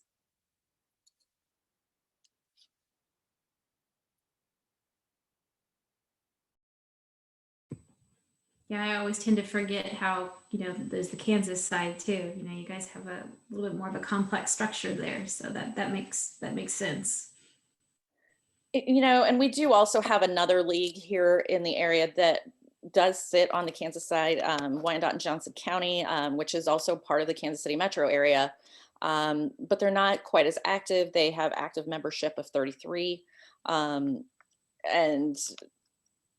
I think they're currently losing more members than they're maybe bringing on at this point, because people are tending to shift to Kansas City, Missouri because of the fact that we are bigger. We have more resources at our disposal. I mean, you guys were talking about trainings earlier. We took, just my current committee this year took this legislative agenda and policy statement and ran with it. So we've had training, either have had or are having trainings on mental health. We have a human trafficking discussion actually Thursday of this week. We have, so we've talked about women's issues, children's issues. We're talking about the pandemic. We've had civic leadership training. So they're all things that keep this committee busy. So, so we're pretty excited about the shape that these things are taking. And I think, and then we also have cultural conversations happening. So these are smaller groups, 10 to 12 people per session. They're being led by minority league leaders or folks that may have different family types, right? So it's not just minorities as you would think of it, but it's also maybe women in our league who have foster children or adopted children, or just have other differences that we don't necessarily consider as part of like the normal family unit. So, or women who have been adopted themselves. I think one of the people that we have speaking or facilitating one of these cultural conversations is Asian and adopted by a white, and was adopted as a child by a white family. And so like what her experiences are. So we kind of went deep on the DE&I this year. And when we drafted our legislative agenda and policy statement, we worked with our current DE&I committee, their chair, and Step Up. The chair is the incoming director of DE&I. And then we also had conversations with community leaders too. So we talked with some of our community partners, and we also spoke with the mayor of Kansas City, Missouri, and of Kansas City, Kansas, as we drafted everything too.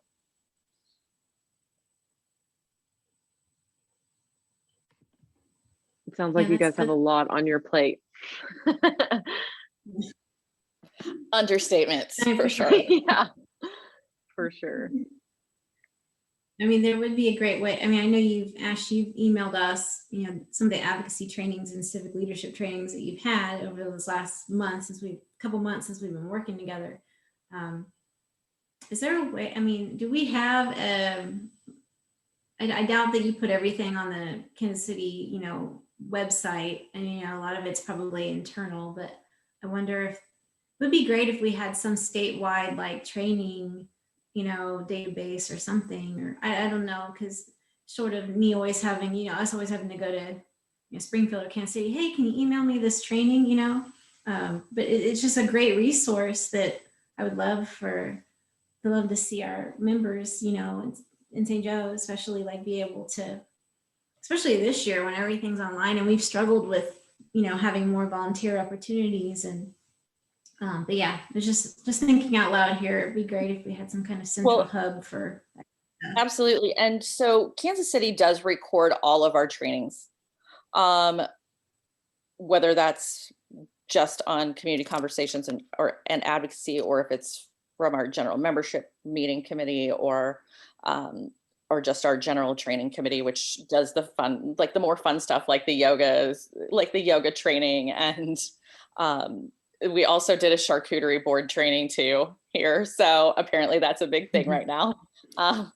But we've done several of these, and all of ours are recorded, and I'm happy to send links out. But I don't know, the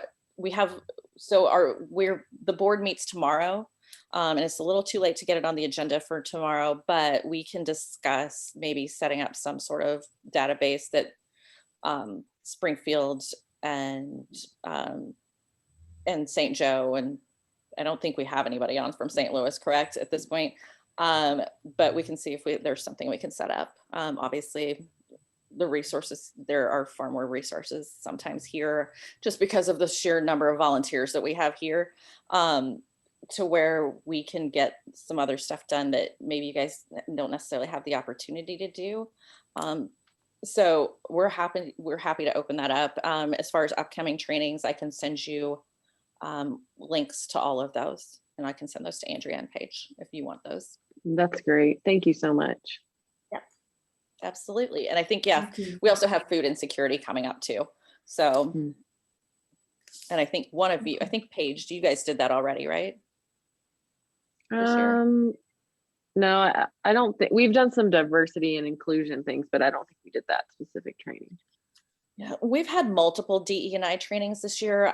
We still have one more coming up, in addition to cultural conversations. And there was also something about, like, there was a lead into cultural conversations actually earlier this month too. Mm.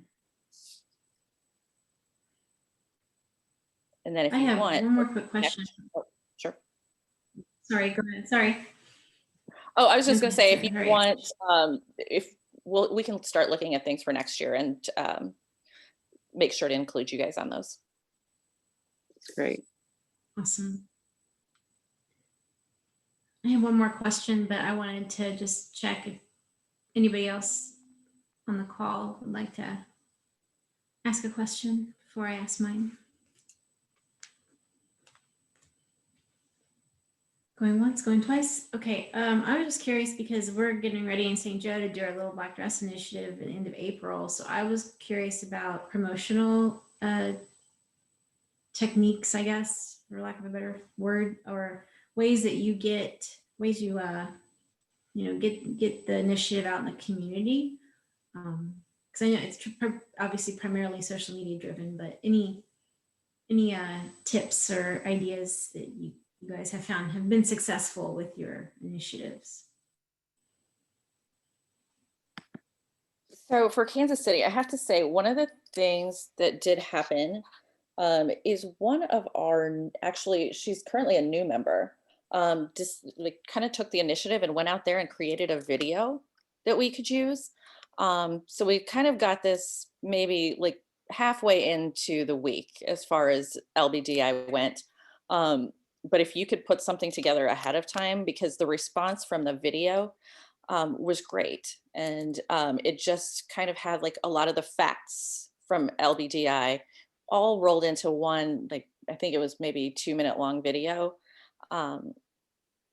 So, I mean, she did she did this with her daughter, and they did a great job of it. And it was super well received. And I think on the days that most of us posted that video to our LBDI fundraising on our social media, the donations went up significantly. Actually, the day that I posted it was the best day that I had, actually. So.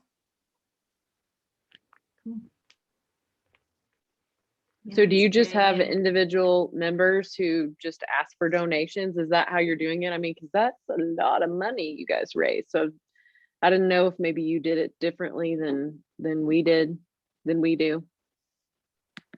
So because it's our first year, I'm not 100% sure how you guys have done it in the past. So yeah, what we did is we put everybody into teams. They were based off of our new member groups. We typically have a pretty high new member class here, of over 100 new members each year. I think that'll probably drop this year, obviously. But the new member groups led the challenge, and then everybody else was just kind of randomly assigned into these new member groups. We had a kickoff meeting, started there, and then they put the entire packet out with the social media posts and everything else. But we were also encouraged to add our own stories to that. I'm not gonna lie to you, I totally brought my dog in on the action. Do what you gotta do. Exactly, because she's way cuter than I am. So my golden retriever also did a Little Black Dress Initiative with me. So her own Instagram page took in some donations too. So she was fantastic. She put on like one of my big, huge necklaces and and a little black shirt and did Little Black Dress Initiative with me. So having her do it with me was so much fun.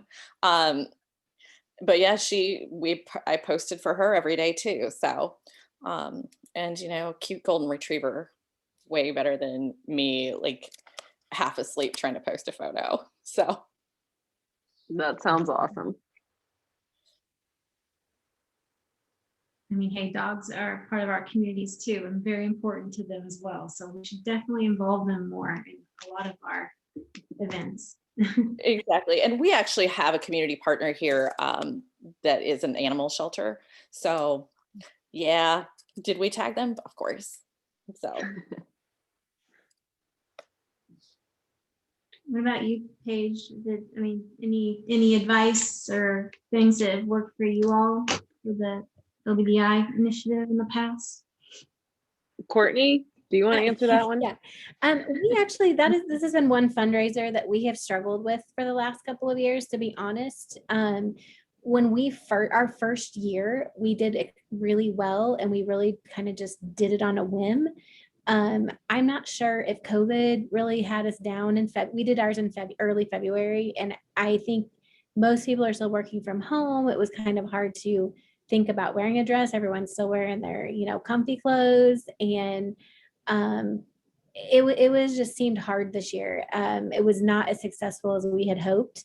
Or in our early years of doing it, I felt like the competition among our members, which as a larger league as Kansas City, it may not work as well, but maybe for St. Joe, you could post. So every time I would get someone donating to my page, I could see where my placement was, like in the league, like who had raised the most money. I think that always helps, gives a little healthy competition. We had a couple of years that we did some fun, like a food truck at lunch. Like we would all meet at the same food truck at lunch and kind of do a little event there. We had some luck with some of those type of things, but we've struggled a little bit getting it outside of our league members to the community. So this was our first year. We tried to offer community packets. And again, I think just so many businesses here in Springfield are still not open to the public, and there's just not a lot of traffic. Employees are still working remotely. So hopefully that's actually on our agenda this month at the board meeting, is to the Finance Council will do the return on investment for the Little Black Dress Initiative, and then they have some proposals for either to make it better going in the future, or if it's something maybe we have, the season has passed us here for that initiative. So we will see. We will stay tuned. If we come up with any great things, we will be sure and pass it along. And I will say, a couple of years ago, I think it's happened a couple of times, but I know for sure maybe 2 years ago, it fell during Advocacy Day, which I thought was really great because we all showed up in our all black dresses or pantsuits or whatever. And it was a great talking point to engage legislators. We got great pictures for our social media feeds. And I really liked that coordination together, because that was whenever our position statement was, the prevention of child abuse and neglect specifically, and poverty and those things. It was really easy to open the door talking with legislators about why we're dressed like this. I think the other thing that I struggle with is it can have a bit of a volunteerism aspect to it. So me as a middle class white woman might not be able to appropriately speak to a woman's experience living in poverty, even though I've worked social work and in the trenches. So it's kind of interesting to consider, how do we not, from our perspective of not really being able to relate, make these connections while still being considerate that we might be bringing some of our white savior complex into it as well. Very true. I love that. That's a great, excellent point. I mean, to be honest, I've struggled a little bit, to be honest, with the symbolism of Little Black Dress itself, kind of invoking that image of wealth when we're talking about people who don't have as much. And so I think I'm really glad you brought that up, because that's something that, yeah, we should definitely like bear in mind when we're telling stories, and, really centering them. I feel like we should do a little bit better job of centering the voices of the, the communities that we're trying to help, instead of it just all coming from one particular, class narrative or color narrative. You know what I'm saying? So I absolutely that's awesome. I'm glad you brought that up. The concept is so challenging. I mean, the intention is excellent, but for me to be able to say, well, I'm going to live like a person in poverty this week because I'm going to wear the same dress every day. Like, once I saw it from that perspective, I was like, oh, this is awful. So, just keeping that eye on the prize of, are we maybe undercutting what we're doing in the concept, and how do we make it more appropriate? So I have to say this, like, kind of to Andrea's point, you'd mentioned, like, what does the Little Black Dress Initiative stand for? I mean, or what does the Little Black Dress itself stand for? So my background, I'm a personal stylist and image consultant. Coco Chanel is the first person to really come out with the little black dress, right? Think about how much Chanel costs. And so for me, these are the thoughts that go on in my own head. Like, the little black dress may not be the best example, to be honest. I'd actually rather see it as maybe just the same outfit. As far as color lines, I get it. So, in that, so poverty isn't specific to any one race or ethnicity or culture.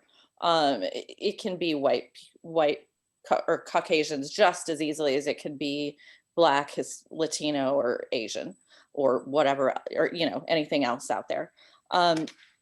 So it is a little bit more difficult to navigate, yes, but yeah, I mean, I'm not going to lie to you. During Little Black Dress Initiative, one of the nights that I actually did go out, because mostly I work from home, but one of the nights I did go out with some friends, and we went to a bar, and I had to really think about it, because I'm like, well, should I? And then I realized, I'm like, you know what? I should. I'm like, this is going to be like such a cool photo I can use for Little Black Dress Initiative. And then I started thinking about about the exact place that I was. This is a place where drinks are $30 a piece. There's nothing there under $30. Every drink is $30 on their menu.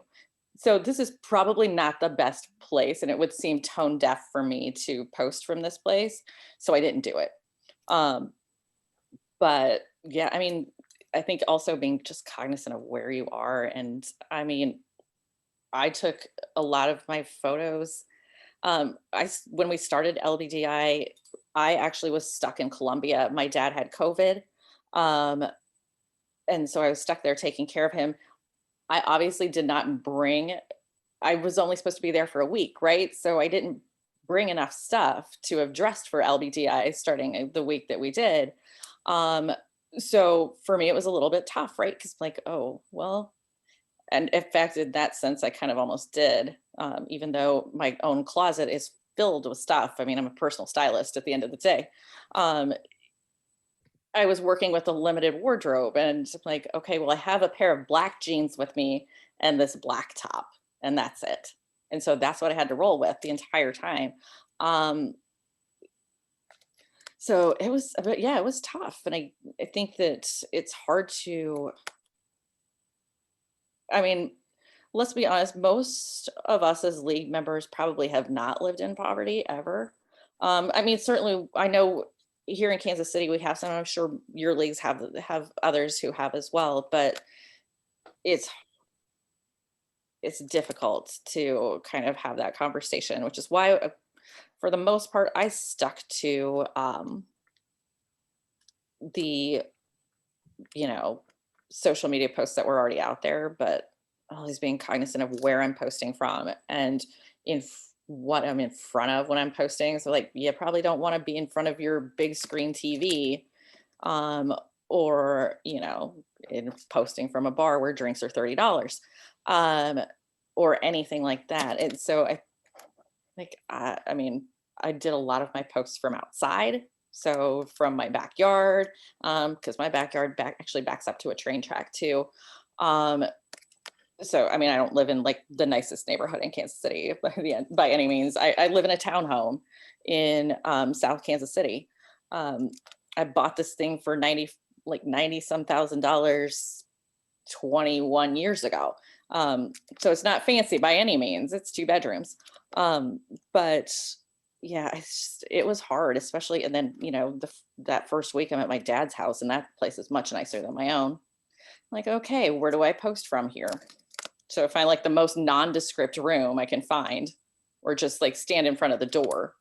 So it's hard. I mean, it's a little tough to manage that one, because it can be seen it could definitely be seen negatively if it's not done correctly.